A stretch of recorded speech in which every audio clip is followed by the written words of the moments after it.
Back here in Lincoln as we start the top of the 8th. Tucker Timmerman back out there as he floats one in at 80 miles an hour for ball 1. And Evan, this is a very different game that Tucker Timmerman is now pitching in.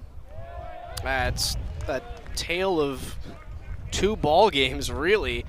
After this stretch, I mean, that 8-run 7th for the Huskers is just, I mean, you put it quite well, I think, after that grand slam. Not only was it blown open, it was ripped apart.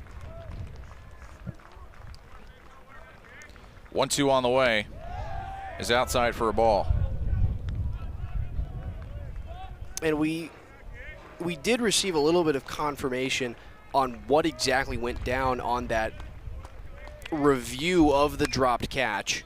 This one is hit foul. Apparently, not only was there the dropped catch in the outfield, but also the call was obstruction on the first baseman, thus making Moyer safe. So that is what the official call was, and that is why Mac Moyer was safe. 2-2 on Hanley, which ironically it was Hanley that was called for the obstruction.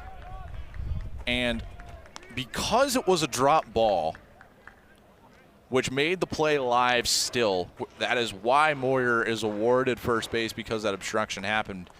Because he did make a move towards second base, as Hanley will bounce this one foul. We are going to show you that play again so you can see it for yourselves. After Hanley has completed his at-bat, so you can make the ruling for yourself at home if you're still not satisfied. But that is the ruling on the field now, as Hanley will foul this one away. And after, Evan, after getting that clarity, that makes a lot more sense now. But I think the way that was handled could have been a lot better. I agree with you. This umpire crew has been a little odd. Hanley rips this one into right field. That'll be a leadoff single for the first baseman, his second hit of the day. And the Hoosiers had the leadoff man aboard. So let's show you that play again. Here's Moyer going around. He slows down. There you see number 34, Hanley, behind him. Moyer starts going back. Still in this rundown. There was that obstruction in there. The first pitch misses out. Alleged obstruction. Did you see obstruction? I'm not really sure I did there. I don't know about that, Danny. That is a really crazy call, but now what's done is done. It's very far from complete, or it's been long complete, as Overbeek feels the grounder, just gets it over to first in time as Kraus really hustling down the line there. Advancing to second on the play is Hanley. One out here in the 8th. Yeah, I'm not too sure I saw obstruction on that. Yeah, I mean, that's really going to be the play of the game. That was the decider, because without that play, this is still somewhat of a contest that IU can get back in. But after that, it sets up the grand slam, and there's just nothing the Hoosiers can do. Tucker Timmerman, he went almost 30 minutes between pitches. Maybe a little bit more than that. As Dylan Carey's home run, 405 feet, 103 off the bat. That definitely went 403 feet. There's a 403 marker out in the power alley in left center field. Just got over that. It's Carey continuing to show his power this season. It's been a great game for the draft stock. He's now got 8 this season. Matched his total from last year. And we still got a lot of baseball to play. There's still a lot of games left. We got a lot of baseball to play still, Danny. 2 balls, 1 strike on Braden Ricketts. Ricketts takes it for strike 2.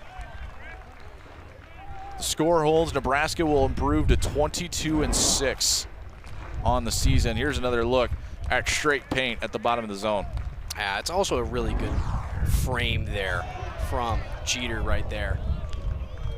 Timmerman just misses outside. Now a full count.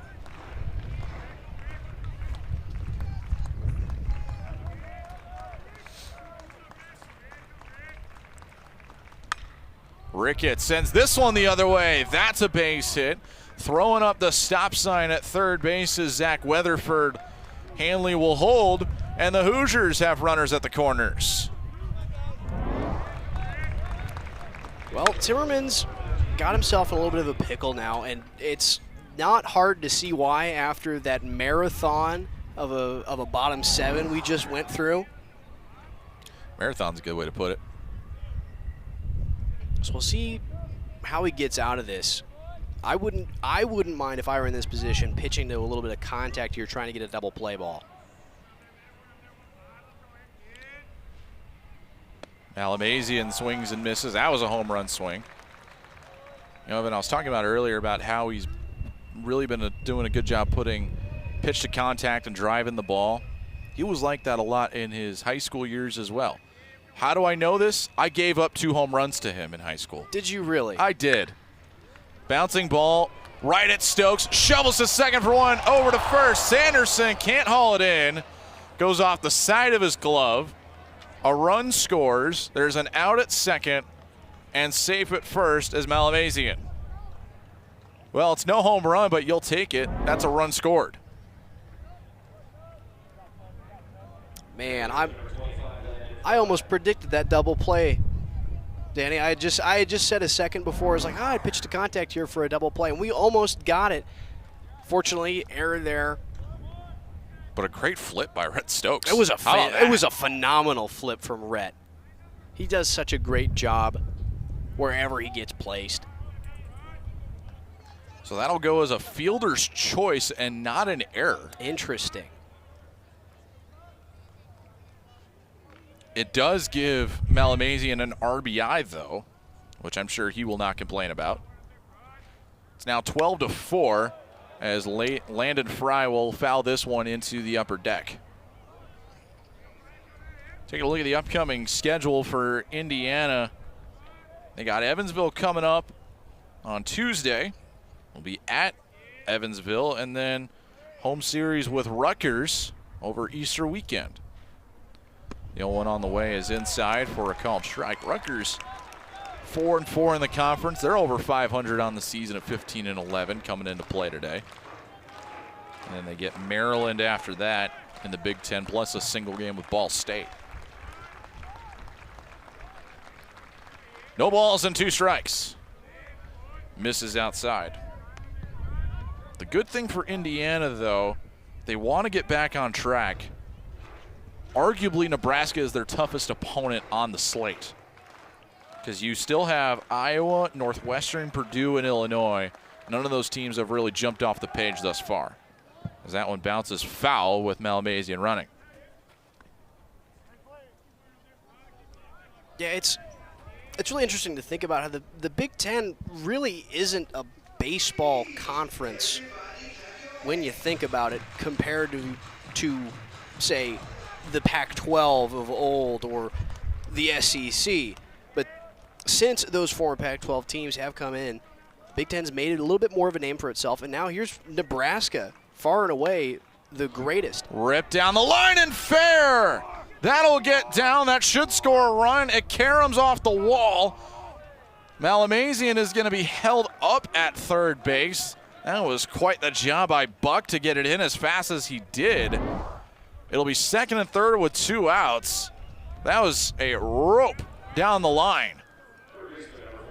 And you can see the way it just caromed, and it got right into Buck's hands, and I think that helped prevent Malamazian from scoring. That's a great decision by Jet to barehand it and get it back in as quickly as he could. Saves a run. Now 2 runners in scoring position for Will Moore, who gets his first at-bat. He came in for Mateo Noto after Noto was pinch hit for by Owen Tenuver a couple innings ago. Moore was the defensive replacement. Checks his swing. That's a called strike. Finishing my thought from before that hit over there into the corner, Nebraska has been far and away the greatest of the pre-Pac-12 teams in the Big Ten. They're right there with UCLA. Oh, what a play by Timmerman. He will take it himself. might have stolen a hit and 2 RBIs away from Will Moore. Indiana Tech's 1-9, but they still got a lot of work to do to get themselves back into this one. We go to the bottom of the 8th with the score 12-4, Nebraska in front. Tucker Timmerman showing some acrobatics to finish off the inning here on Big Ten Plus.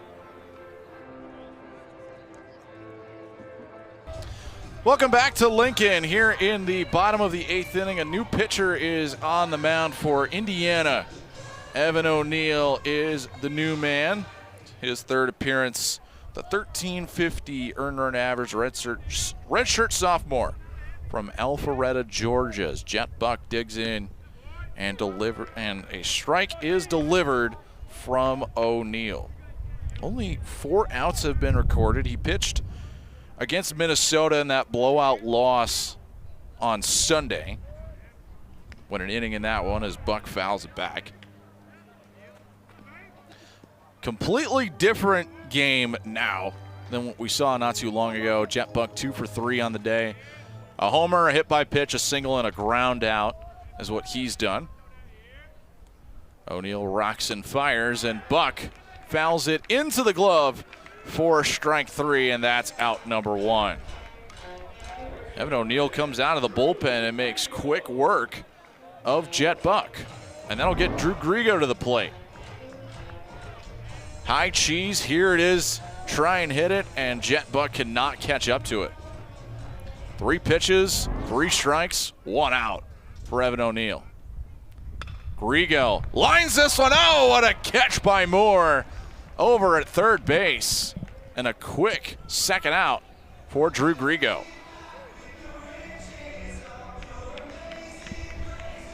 Two fast ones to get Josh Overbeek to the plate.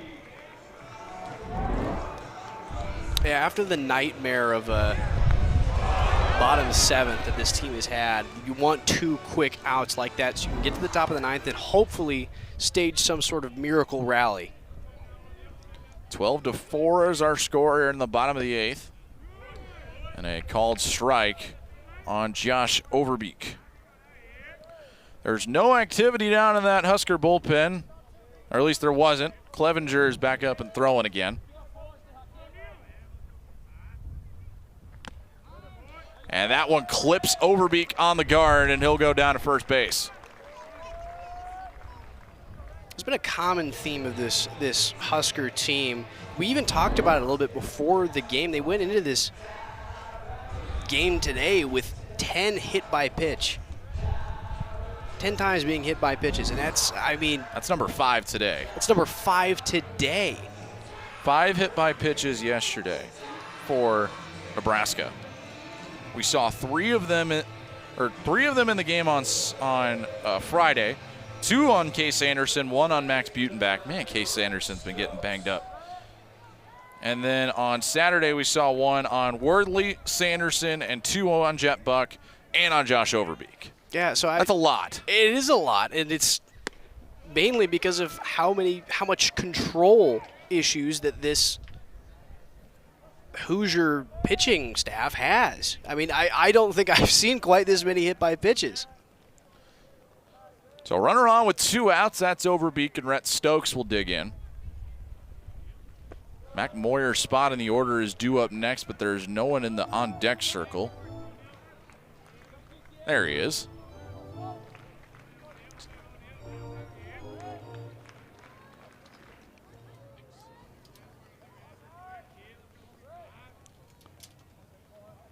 O'Neill sets it. The Belden is ready. Misses for ball 2.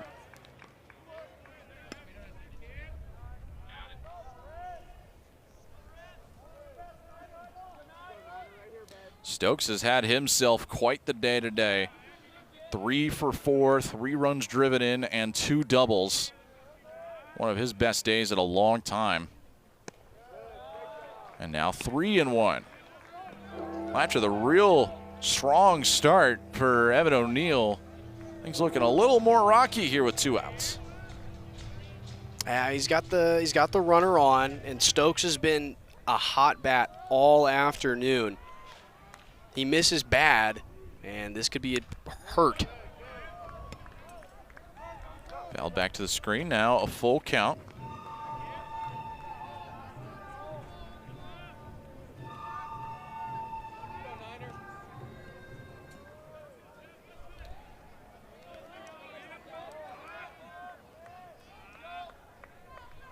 Three balls, two strikes, two outs. The runner on first.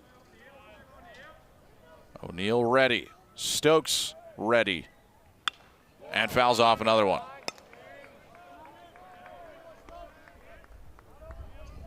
So pitch number 7 in the at-bat will be coming up here next. And, you know, Evan, I got to wonder if Rhett Stokes is playing himself into a little bit more time. I'd say so. He is. He's improved his average just in this game to now 400, which is unreal. It's incredible how well this team has been hitting. Stokes checks his swing. He went through. That would have been a strike anyway to end the bottom of the 8th. We go to the 9th inning. Nebraska looks to finish it off and record another Big Ten sweep. 12-4, Nebraska leads through 8 here on Big Ten Plus.